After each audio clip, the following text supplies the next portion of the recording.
Chapter 1, The Forest at the Edge of the World. The summer of 1985 in the English countryside was one of rare warmth, where the days stretched lazily into golden evenings and the air smelled of wildflowers and distant rain.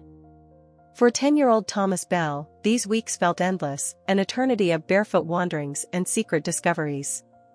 He had come to stay at his grandmother's cottage, a crooked house with ivy-soaked walls and squeaky wooden floors, nestled at the edge of what the villagers simply called the Old Forest.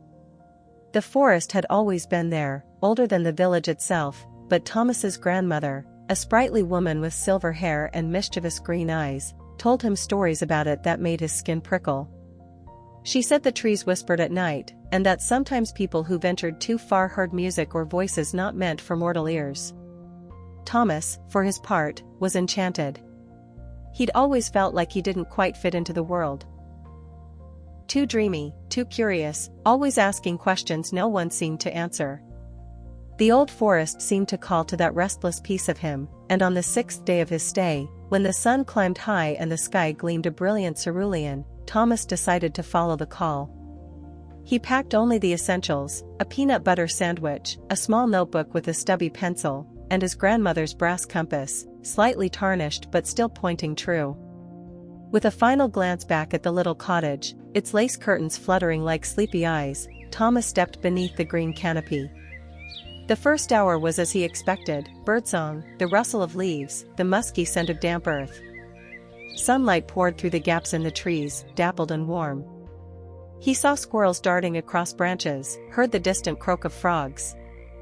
The forest was ordinary. Beautiful, but ordinary. But as the minutes stretched on, the air began to change. The birdsong faded into a soft, almost imperceptible hum. The trees grew taller, darker, their trunks thick with moss that glowed faintly even in the daylight. The path underfoot narrowed until it wasn't a path at all, just soft earth beneath gnarled roots that seemed to twist of their own accord. Thomas felt at first as a tug in his stomach, a feeling of falling without moving. He pressed on. The air smelled sweeter, almost unnaturally so, and in the distance he thought he heard the sound of water, the gentle trickle of a stream. It was then he saw it, a butterfly unlike any he'd ever seen. Its wings were translucent and shimmered with colors beyond description, not just blues and greens, but shades that felt like they belonged to forgotten dreams. As if in a trance, Thomas followed. The butterfly led him to a clearing, and in the center of the clearing, a pond. It wasn't large, but its surface gleamed like a mirror, unnaturally smooth. The trees around it seemed to lean in, their reflections stretching along the water's edge. There was no wind. No sound. Just the pond, still and perfect. Without quite knowing why, Thomas knelt at the water's edge. His fingers grazed the surface, and he gasped. The water was warm. Almost alive. He leaned in closer. His reflection seemed wrong, the eyes too deep, the colors too sharp. And then, the ground shifted. A root gave way. He slipped. His body plunged into the pond, the surface shattering around him. He flailed, but the water was too thick, too heavy, pulling him deeper. Panic gripped him. The sunlight vanished. The world above faded to darkness. Something brushed his ankle, silken and immense. Then a golden light bloomed below him, and through the water's blur he saw it, a colossal fish, its scales gleaming like molten gold, eyes ancient and serene. As Thomas's lungs burned and his vision dimmed, the creature rose, lifting him with impossible gentleness toward the surface. The last thing he saw before unconsciousness took him was the fish's tail, fanned out like liquid fire, propelling them both toward a new horizon. Chapter 2. The shore of Three Suns. Thomas awoke with a violent gasp, his lungs burning as if they'd been filled with molten fire. He rolled onto his side, coughing hard, water streaming from his mouth and nose. The sensation of the golden fish's scales against his skin was already fading like a half-remembered dream. He lay on a shoreline of impossibly soft grass, each blade tipped with a faint glow of azure. Above him stretched a sky like none he had ever seen. 3 suns hung in the heavens, one amber, one rose, one violet, casting ethereal light across the landscape. The air smelled like wild honey and sea salt, with the faintest trace of lilac. The pond he had emerged from shimmered like glass. The giant golden fish, if it had ever been real, was gone, its ripples vanishing into stillness. Thomas sat up, shivering despite the warmth, and tried to make sense of what he was seeing. He was no longer in the ordinary world. That much was clear. Beyond the pond stretched meadows of glowing flowers in impossible colors. Towering trees twisted skyward, their trunks gleaming silver and their leaves reflecting hues that shifted with every breath of wind. In the distance, vast mountains floated in the air like islands adrift on unseen tides. Strange birds, some feathered, some shimmering with translucent wings, circled lazily in the violet sky. "Well," a voice said behind him, cheerful and rumbling, "look who decided to wake up." Thomas spun around, and there, lounging casually on the grass, was an enormous white bear. Easily the size of a small car, the creature had fur that shimmered faintly like powdered snow, with a thick black line running from his nostrils, over his back, to the tip of his fluffy tail. "You're not going to eat me, are you?" Thomas managed, his voice small. The bear laughed, a deep, rich sound like distant thunder. "Eat you? Goodness no. Name's Scribble. And you, my little friend, are quite the sight." Thomas blinked, still breathless. "Where am I? What is this place?" Scribble shrugged his massive shoulders. "Different names for different folks. Some call it the Beyond. Some call it the Tanglewood. Doesn't really matter what you call it. What matters is you're not where you were, and it looks like you could use a guide." Thomas slowly nodded. The warmth of Scribble's voice calmed him somehow, despite the sheer surrealness of everything. Scribble stood and stretched, muscles rippling under his white coat. His eyes twinkled with mischief. "Come along then," the bear said. "You can't stay by the pond of first crossing. It draws unwanted attention if you linger too long." With no better plan, Thomas followed. They walked through meadows of grass that chimed softly when touched by the wind. In the distance, Thomas saw creatures that defied explanation, enormous tortoises the size of houses carrying entire miniature forests on their shells, birds with rainbow plumage and curling horns. Sleek panther-like creatures with butterfly wings gliding over crystal rivers. As they walked, Scribble told stories. "Most who come here come by accident," the bear explained. "Fell through the cracks between worlds. Happens more often than you'd think. Some make it back. Some—" He paused, scratching behind his ear, "some choose to stay."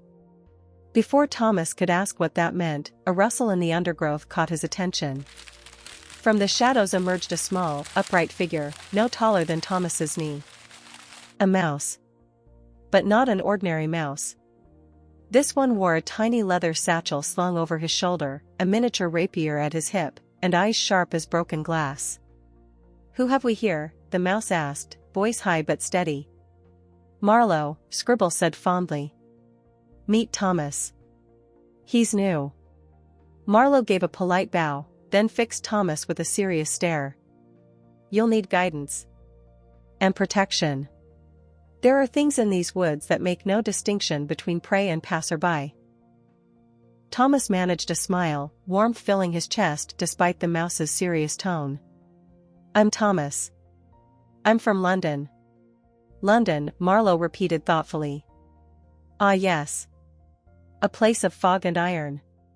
Long way from here." The trio set off together. Scribble regaled them with jokes, most of them silly, some genuinely funny, while Marlow kept a sharp eye on the path ahead.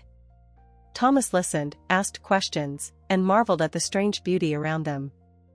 By dusk, if such a thing existed under three suns, they reached a hill overlooking a glittering valley where black, winged horses grazed under silver trees. The wind danced through Thomas's hair. For the first time in his life, he felt a strange, exhilarating freedom. But just as they were about to make camp, a distant howl split the air, long, low, and filled with menace. The grass trembled beneath their feet. The trees shivered.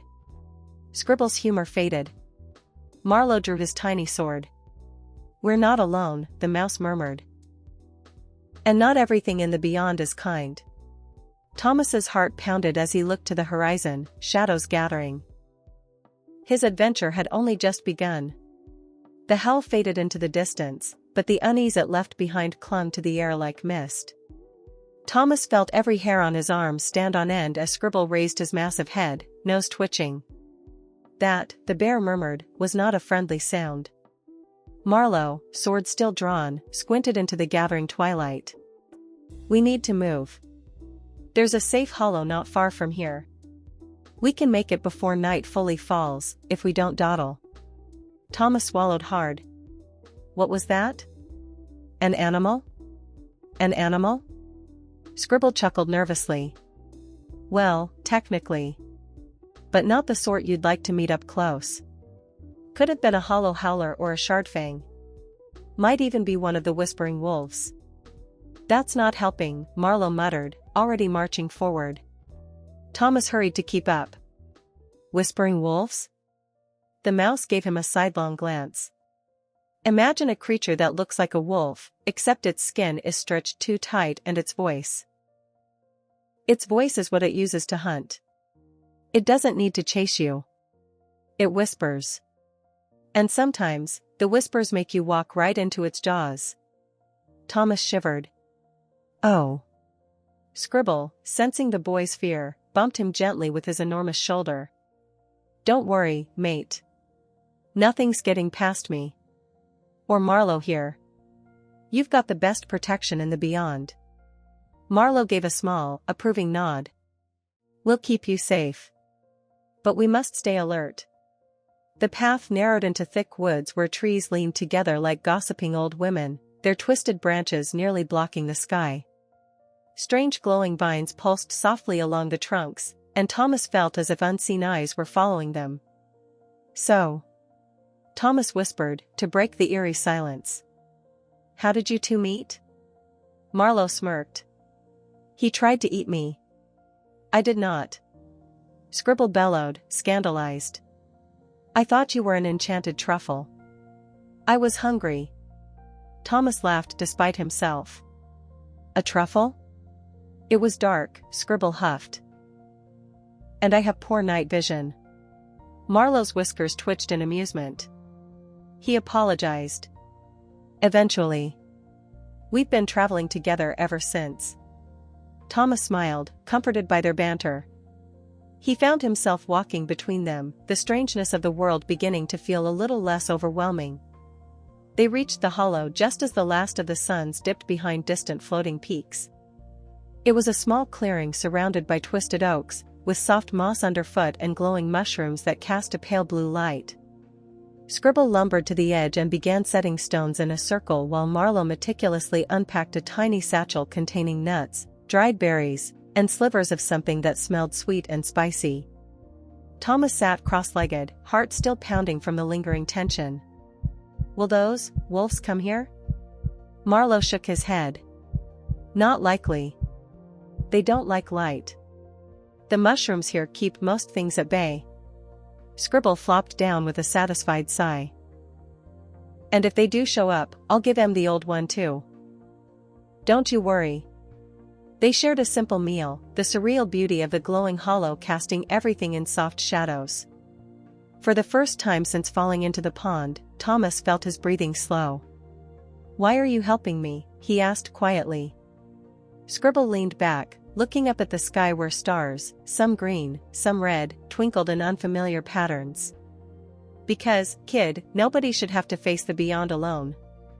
Marlow added, voice soft but firm, "and because helping others is how you survive here. One day, it might be you saving someone else." Thomas smiled faintly. "I'd like to get home. To my grandmother."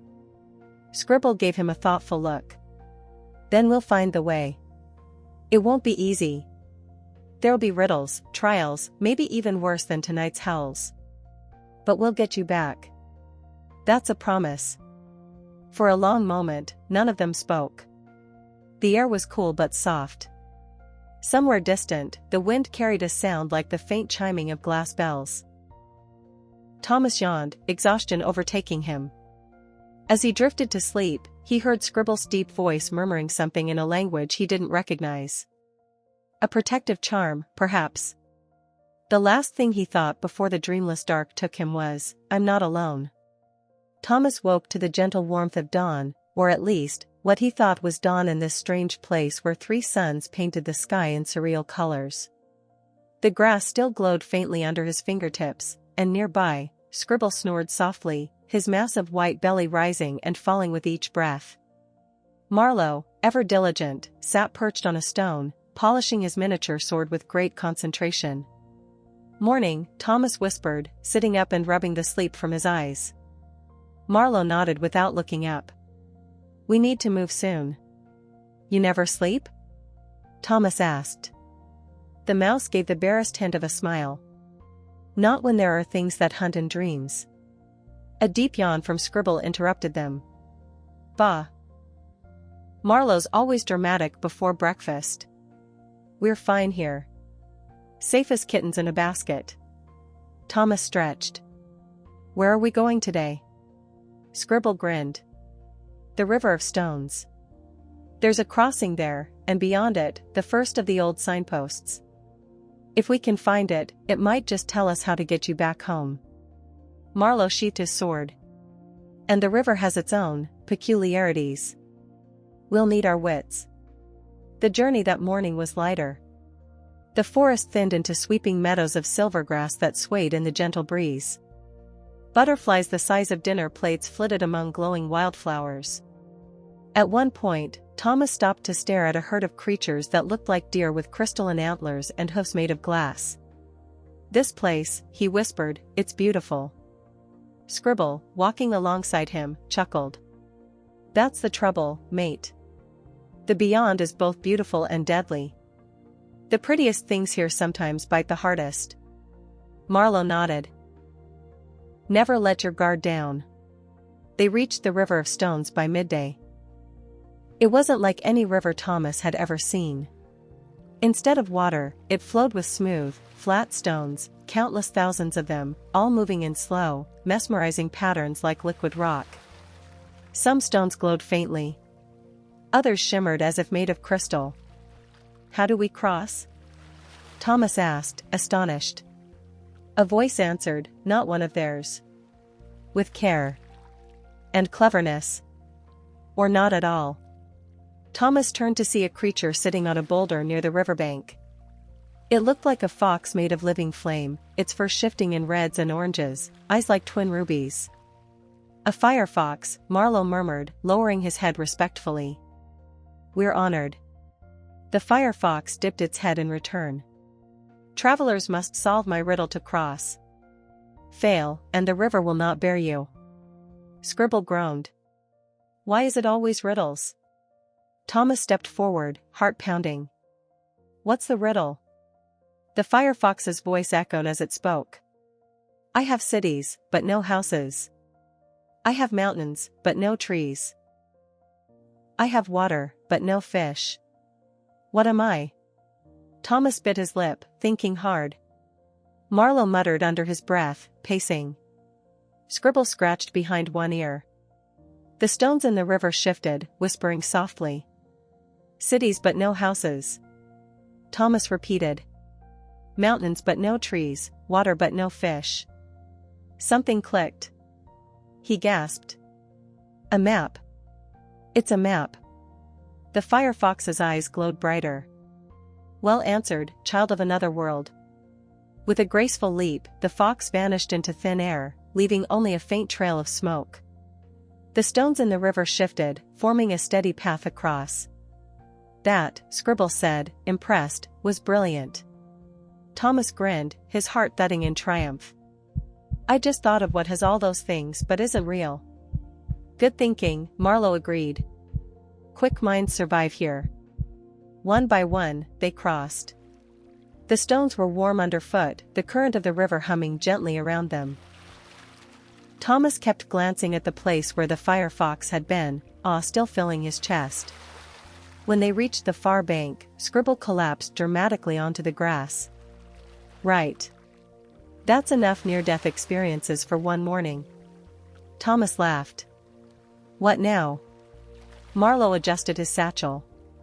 Now we follow the river north. The signpost should be close. But keep your eyes open. The riverlands are tricksy. Not every creature here is as polite as the fox. As they set off again, the sky began to darken, not with night, but with the gathering of strange clouds, deep green and silver. In the distance, the sound of something vast and slow echoed through the hills. Thomas shivered. He didn't know what lay ahead.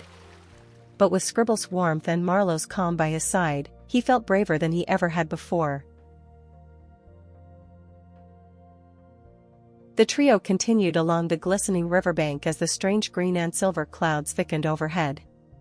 The gentle beauty of the land began to shift, trees grew twisted, their bark streaked with silver veins, and patches of fog clung low to the ground, moving unnervingly as though alive. "This place feels different," Thomas murmured, glancing around nervously. "It is," Marlow said quietly. "We're nearing the first of the old waystones." Scribble ambled beside them, his usual good humor dimmed. "And with waystones come their guardians. Expect another riddle." Thomas swallowed. "And if we get it wrong?" Marlow gave him a serious look. "Sometimes the price of a wrong answer is more than just delay." They reached a clearing where an ancient stone monolith rose from the earth, covered in twisting symbols that seemed to shimmer when looked at directly. Perched atop the stone was a being of breathtaking strangeness. Part owl, part cat, with glimmering silver feathers and golden eyes that held galaxies. "Travelers," the creature intoned, its voice deep and musical, "answer, and you may pass. Fail, and you will be given 2 more chances. But beware, should you fail thrice, the guidance of the stones will be denied you, and you will walk the longer, darker road." Thomas, his heart pounding, nodded. "We're ready." The owlcat's eyes gleamed. "Listen well. I speak without a mouth and hear without ears. I have nobody, but I come alive with wind. What am I?" Thomas furrowed his brow, mind racing. Scribble scratched behind his ear. Marlow frowned in concentration. "A shadow?" Thomas guessed at last, hesitantly. The owlcat's eyes dimmed. "Incorrect." A cold wind rustled the leaves. Marlow's whiskers twitched. "A whisper," he murmured, but it was too late. The guardian raised one silver talon. "You have 2 more chances on the road ahead. Choose wisely." Without another word, the creature vanished, and the monolith pulsed briefly before fading to inert stone. Scribble let out a shaky breath. "Well, that could have gone better." Thomas's heart sank. "I'm sorry." "Don't be," Marlow said gently. "We learn. We move on." The path beyond the waystone led into what the locals called the Path of Echoes, a shadowed stretch of forest where voices sometimes rose from the mist, repeating travelers' thoughts back to them. Trees loomed like twisted sculptures, their bark weeping amber sap. The river veered away, and strange, silent creatures, long-limbed and eyeless, glided between the trunks, always at the edge of sight. Despite the unsettling surroundings, Scribble did his best to keep spirits high. "You know," he said with forced cheer, "this reminds me of the time Marlow and I got stuck inside a carnivorous maze made of hedges. Now that was a tricky afternoon." Thomas laughed weakly. "Did you have to solve a riddle to get out?" "Worse," Marlow muttered. "We had to sing." As they walked, Thomas felt the weight of his earlier failure. He looked at Marlow and Scribble, his companions, his friends, and silently promised himself, "I won't let them down again." But the beyond had many more challenges in store, and the path ahead would demand more than answers. It would demand sacrifice. The mists deepened until Thomas could barely see the tips of his own fingers. The Path of Echoes whispered around them, soft, eerie voices that seemed to mimic their own words but twisted them, replaying them out of order. Each step felt heavier, the air thick as honey. "Don't listen to the voices," Marlow warned, his voice low but steady. "They'll pull you off the path if you let them." "How?" Thomas whispered. "By using your own thoughts against you," the mouse replied, glancing left and right. doubt, fear, regret. The mist feeds on it. Scribble pressed close to Thomas's side, his warmth reassuring. Stick close, mate. We've got this. The trees began to change. Gnarled black trunks with leaves like shards of obsidian. The only light came from occasional orbs of bluish fire floating gently between the branches. Then, through the fog, Thomas saw something strange, a row of lanterns suspended in the air without any visible posts or wires. Their flames flickered in shades of green and violet. In the center of the floating light stood an ancient figure, tall, draped in robes made of starlight and cobwebs, its face obscured by a silver mask. It held a staff crowned with a single flickering flame. Marlow halted abruptly. "The Keeper of Lanterns," he whispered. The figure raised its head, and the mask gleamed. "Travelers," it intoned, "the way forward is not granted freely. Answer true, or the light will fade, and darkness shall guide your feet." Thomas's heart clenched. He knew what was coming. The keeper spoke. "I am always hungry, I must always be fed. The finger I touch will soon turn red." "What am I?" Thomas closed his eyes. He felt Scribble tense. Marlow frowned, whispering the words under his breath. "Hungry, always fed, red." Thomas hesitated. "A wound," he guessed, uncertain. The keeper's flame flickered ominously. "Incorrect." A cold wind swirled around them, and the lanterns dimmed slightly. Marlow hissed softly. "It's fire. The answer is fire." The keeper lowered its staff but did not speak further.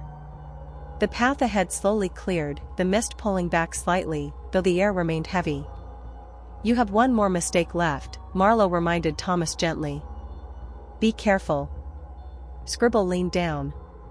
"Don't beat yourself up, Tom. The beyond tests everyone." They continued in uneasy silence.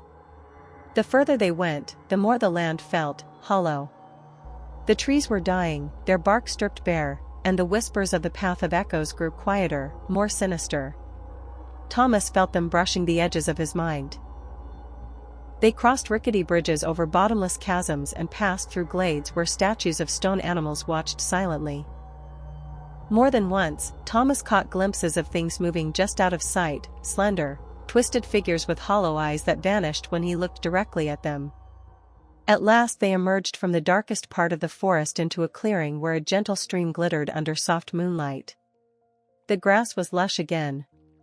The air smelled clean. Scribble sank to the ground with a dramatic sigh. "We made it." Marlow offered Thomas a nod. "You did well." Thomas exhaled, his hands still trembling. "I almost got us lost." Scribble ruffled the boy's hair with one massive paw. "Almost doesn't count, mate. We're here." They camped beneath a sky of swirling stars, distant and unfamiliar. Thomas lay awake for a long time, listening to the gentle snores of Scribble and the soft breathing of Marlow.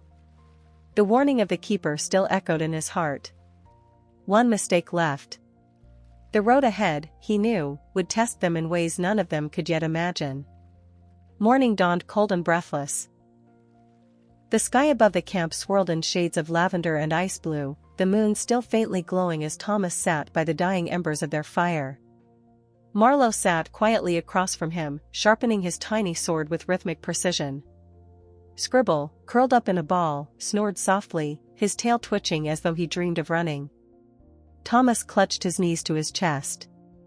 "I can't stop thinking about it," he murmured. Marlow looked up. "The riddle?" He nodded. "What if I fail again? What if I get it wrong when it matters most?" Marlow set the tiny blade aside. "Then we'll face whatever comes. Together." Scribble stirred at last, blinking blearily. "Enough gloom, lads. Sun's up, so we're up." By midday they arrived at the base of an enormous staircase carved directly into a cliff of glittering black stone. At its peak stood another guardian, this time an immense bird-like creature made entirely of golden crystal, its wings arched high over its glowing body. Its voice chimed like wind through glass as it spoke. This is the third crossing. You have failed twice. You have one chance left. Answer true, or the straight path home will be lost. Thomas swallowed hard. The riddle came. I turn once, what is out will not get in. I turn again, what is in will not get out. What am I? Thomas panicked. He could feel the answer on the tip of his mind, but his fear drowned it. A door, he guessed weakly. The guardian did not move. Its golden wings dimmed slightly. Incorrect. A cold wind swirled around them, and the staircase cracked and faded away. The path beyond twisted into a dark ravine filled with mist. The creature's voice softened but remained solemn. The safe road is closed. You must walk the longer way. Thomas's heart plummeted. Scribble wrapped a paw around his shoulders. No shame, mate. We'll find another way. But Marlow's expression was troubled. We'll need to pass through the Hollow of Loss, he said quietly. As they descended into the treacherous valley, the ground beneath their feet became slick and unstable. Strange shapes moved in the distance, shadow things that slithered and flickered through the fog. Eventually they came to a clearing where a single figure waited, a small creature with gleaming black eyes, a grin too wide for its face, and fingers that clicked as it clapped them together in mock applause. Travelers! Oh, delicious travelers, it sang. You've strayed so far. Shall we play a game? Thomas shivered. Who are you? Name's Vex, the creature purred. And you owe me a riddle. Scribble growled. We have no choice. Vex's eyes gleamed. Answer or forfeit. One question. One chance. The riddle came. The more of me you take, the more of me you leave behind. What am I? Thomas hesitated. He thought. He thought so hard he felt his head throb. Footsteps, he whispered. It's footsteps. Vex tilted its head. Clever. But wrong. The creature's eyes flared. Marlow gasped, staggering back. His sword dropped. His tiny shoulders sagged, his breath shallow. I can't. I don't. The price, Vex sang, is what is dear. Thomas watched in horror as something invisible seemed to drain from Marlow. His brave, sharp eyes dulled. His little hands trembled. His courage, Scribble murmured, voice hoarse. He's lost his courage. Vex bowed mockingly. Enjoy your journey. The creature vanished, leaving only silence. Thomas knelt beside Marlow. Marlow? The mouse's voice was hollow. I can't. I don't think I can go on. Scribble looked to Thomas, his usual cheer completely gone. We have to help him. Thomas felt tears sting his eyes. We will. I promise. And as they walked the lonely, haunted path ahead, Thomas made a silent vow. Whatever it took, they would find a way to bring Marlow back. The wind howled through the Hollow of Loss as Thomas, Scribble, and the silent, broken Marlow trudged onward. The mouse walked with his eyes downcast, shoulders slumped, his sword dragging limply behind him. Even the ever-cheerful Scribble seemed to carry the weight of the world. Thomas couldn't stand the silence any longer. There has to be a way, he said, his voice hoarse from cold and fear. We can't just leave Marlow like this. Scribble nodded solemnly. There's a legend, he murmured, of the ethereal dragon. A creature so old it remembers the first dream of this world. It said the dragon holds the secret to restoring what's been taken, if the heart is willing. Marlow stirred faintly at the mention of the dragon, but his eyes remained distant. Without another word, they altered their course, guided by half-remembered stories Scribble had heard in the wind hollows and the starlit meadows. For hours they climbed through rugged mountains, crossed silver rivers, and passed beneath archways of stone that hummed when touched. As the land rose, the sky shifted into violet and sapphire, and at last, atop a crystalline ridge, they saw it.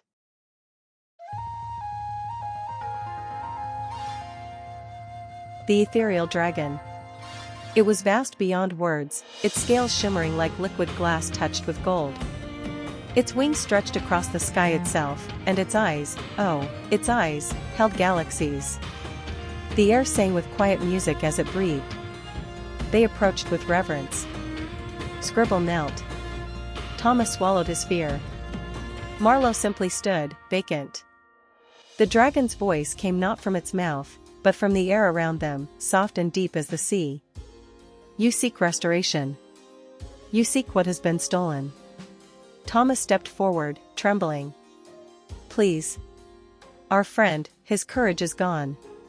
The dragon's luminous eyes turned to Marlow. Courage, once lost, is never truly gone. It is buried. Hidden by fear, doubt, or grief. To reclaim it, one must first be shown who they truly are. Scribble's eyes shone with tears. But how? How do we help him remember? The dragon's massive head bowed low. You must journey through the veil of mirrors, where truth is reflected. There, he must face himself. Only then can what was taken be made whole. Thomas nodded. We'll do it. All of us. The dragon's voice softened. Know this, you have already passed trials most cannot bear. Friendship and loyalty are greater magic than riddles or spells. Keep them close, and you will find the path. With a sound like distant bells, the dragon's form dissolved into starlight, and only the memory of its presence remained. Thomas turned to Scribble. We know what to do. Scribble nodded fiercely, wiping his eyes. To the veil. For Marlow. They set off with renewed purpose, their hearts carrying the dragon's words. And as the sun dipped below the crystalline peaks, Thomas saw Marlow's fingers tighten ever so slightly around the hilt of his tiny sword. A spark. The first spark of something returning. Their journey to the veil was unlike anything Thomas had imagined.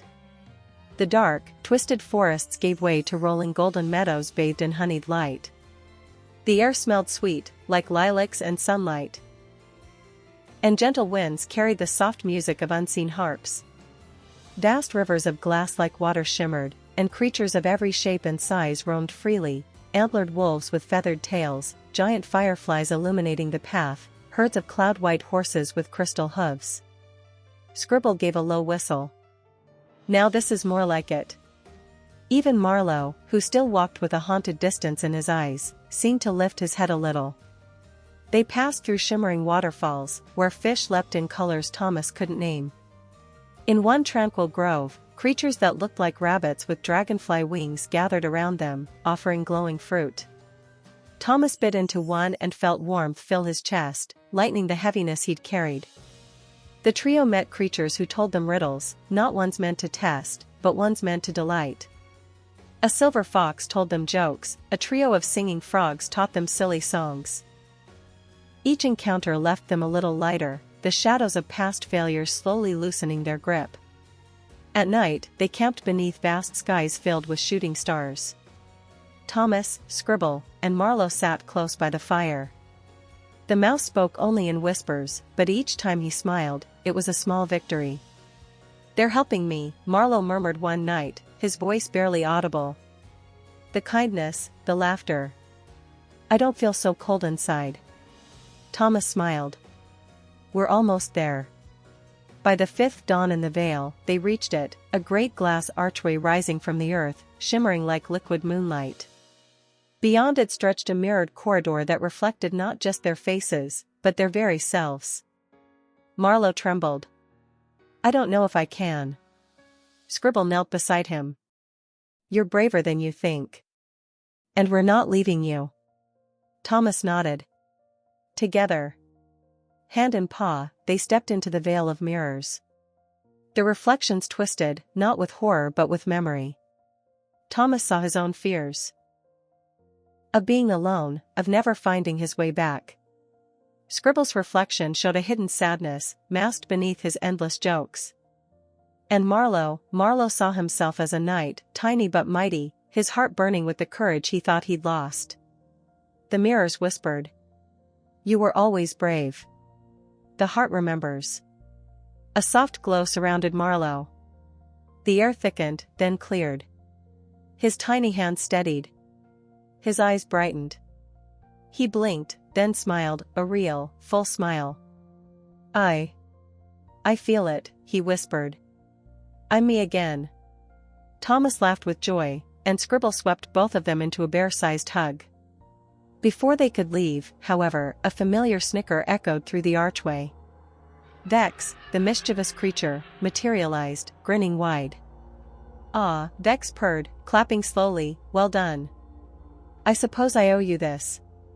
From his clawed hand, he produced a single golden key, dangling from a thread of starlight. The shortest way home, he crooned. A gift for clever hearts. With a wink, Vex vanished. Scribble gave a low chuckle. Cheeky little thing. Marlow's chest swelled with pride. We're going home. Thomas grinned. The path was clear at last. And somewhere in the breeze, he thought he heard the soft echo of the ethereal dragon's voice. Friendship is the truest magic of all. The journey back was unlike the one that brought them to the beyond. The golden key given by the mischievous Vex shimmered in Thomas's hand, and when they followed its pull, the world itself seemed to change. The forests faded to gentle meadows, the rivers calmed, and soon the landscape transformed into a vast field of silver grass under a single glowing moon. The air smelled of lavender and the sky stretched endlessly above.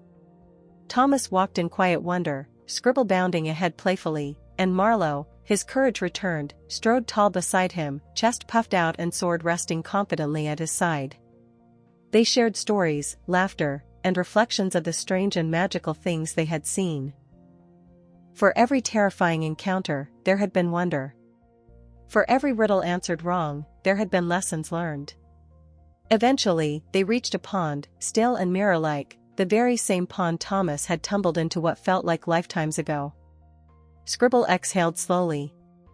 Guess this is it, then. Marlow smiled faintly. You'll be all right, Thomas. Thomas felt his chest tighten. I don't want to leave you. Any of you. Scribble grinned. Hey now, we're not really gone. The beyond, she has a way of sticking with you. The mouse stepped forward and gently pressed something into Thomas's palm, a tiny silver charm shaped like a leaf. To remember, Marlow murmured. Thomas blinked back tears. Thank you. Both of you.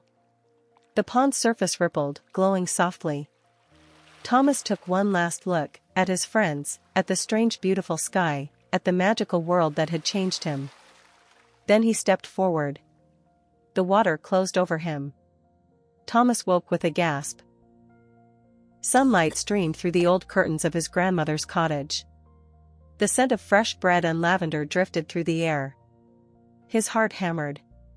He sat up, blinking wildly. He was in bed. Safe. The soft tick of the old grandfather clock filled the room. Had it all been a dream? He swung his legs over the bed and noticed something in his hand. He opened his fingers slowly. The tiny silver leaf charm. Thomas's breath caught. He rushed to the window. The wind stirred the tall grasses outside, and for a moment, just a moment, he thought he saw something, a white bear in the distance, laughing. A small brown mouse with a sword perched on his shoulder. The grass swayed, the wind whispered. A smile crept over his face. Maybe it had been more than a dream after all. The beyond was still out there. Somewhere.